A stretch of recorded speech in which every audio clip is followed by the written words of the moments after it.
Messieurs, les projets vous souhaitent une chaleureuse bienvenue à ce nouveau numéro de ces magazines, les projets. Un magazine qui prône l'entrepreneuriat en République démocratique du Congo. Pourquoi nous nous focalisons seulement dans l'entrepreneuriat?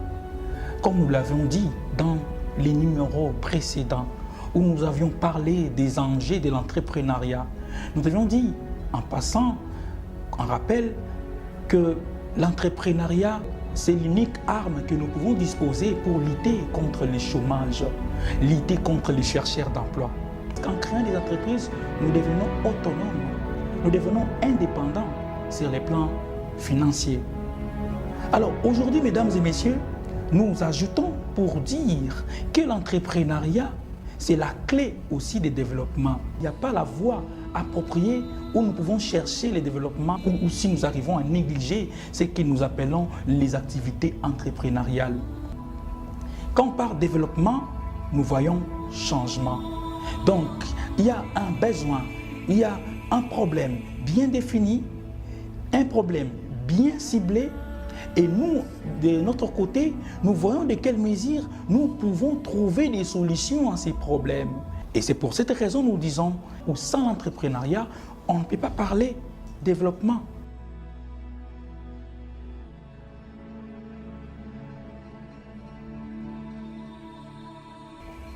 Donc aujourd'hui, mesdames et messieurs, nous vous encourageons parce qu'aujourd'hui, quelles que soient les études que nous pouvons faire, quels que soient les discours que nous pouvons avoir, mais si nous ne sommes pas entrepreneurs, c'est compliqué. C'est compliqué d'arriver à trouver des solutions parce qu'un entrepreneur, c'est un trouveur de solutions. Alors, posons-nous maintenant cette question. Nous voulons nous lancer dans l'entrepreneuriat. Comment faire les choix du secteur ? Comment faire les choix des activités que nous devons nous lancer dans l'entrepreneuriat? Parce que nous avons tellement des appels qui nous viennent de partout, où vous vous demandez, mais on veut se décider, on veut se lancer dans l'entrepreneuriat. Comment faire les choix du secteur? Mais aujourd'hui, nous vous disons, mesdames et messieurs, qu'on arrive à bien décider ou à choisir les secteurs où nous devons nous lancer, tout en définissant d'abord les besoins. Par exemple, aujourd'hui, nous cherchons que le Congo, la RDC se développe, la République démocratique du Congo. Nous voulons que le Congo se développe. Mais la question se posera maintenant. Nous voulons que le Congo se développe. Quels sont les secteurs que nous devons nous lancer? Ou quels sont les besoins? Qu'est-ce que l'homme congolais a besoin d'abord en première ligne? Nous allons d'abord dire, c'est les social. Ce sont des questions sociales qu'on doit mettre en première ligne. Et quand nous parlons des questions sociales, nous voyons déjà les secteurs primaires. Nous voyons l'agriculture, nous voyons l'élevage et nous voyons les ressources naturelles. Donc nous devons nous lancer dans la production des terres. Parce que la clé, c'est d'abord le secteur primaire. C'est les secteurs clés pour la République démocratique du Congo. La RDC a tout pour se développer, pour développer ces secteurs. Mais nous constatons que par moment, c'est vraiment le secteur qui est négligé. Pourquoi c'est un secteur négligé? C'est vous qui nous suivez, vous pouvez aussi réagir. Pourquoi les secteurs primaires en République démocratique du Congo? Et que lorsque nous parlons de secteurs primaires, nous voyons l'agriculture, nous voyons l'élevage. Pourquoi c'est les secteurs négligés? Nous avons des pays qui se sont développés seulement en se basant au secteur primaire. Alors, mesdames et messieurs, dans cette émission, nous voulons vous encourager à vous lancer dans ce que nous appelons l'économie verte.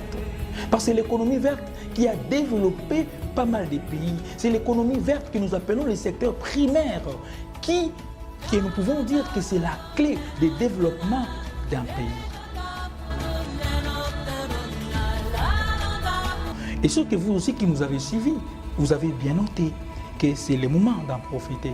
Nous sommes là pour vous aider, vous orienter. Et l'OIF est là pour vous financer. Quant à vous, de bien préparer vos projets, de suivre les normes pour que vous puissiez bénéficier de ces financements. C'est un programme pour vous les jeunes, c'est un programme pour la femme, c'est un programme pour le développement de la République démocratique du Congo. Vous avez les projets, vous ne pouvez pas les garder. C'est l'occasion pour vous de bien l'élaborer et bénéficier de ces financements. Alors, n'hésitez pas de nous contacter. Et nous sommes là pour vous aider, nous sommes là pour vous orienter. Nous avions dit dans cette émission, on n'a parlé que de développement. Nous avions dit qu'on ne peut pas parler développement de la République démocratique du Congo tout en négligeant les activités entrepreneuriales. Alors, décidez-vous à l'entrepreneuriat parce que c'est l'entrepreneuriat qui va développer notre société. Mais avant tout, nous devons d'abord dire merci à tous les partenaires de cette émission Magazine Les Projets. Nous commençons d'abord à toutes les chaînes partenaires. Merci au studio Mayele. Merci à l'Organisation internationale de la francophonie par le canal de la délégation générale à la francophonie. Mesdames et messieurs, c'est la fin de cette émission. Retrouvons-nous dans un nouveau numéro. Au revoir.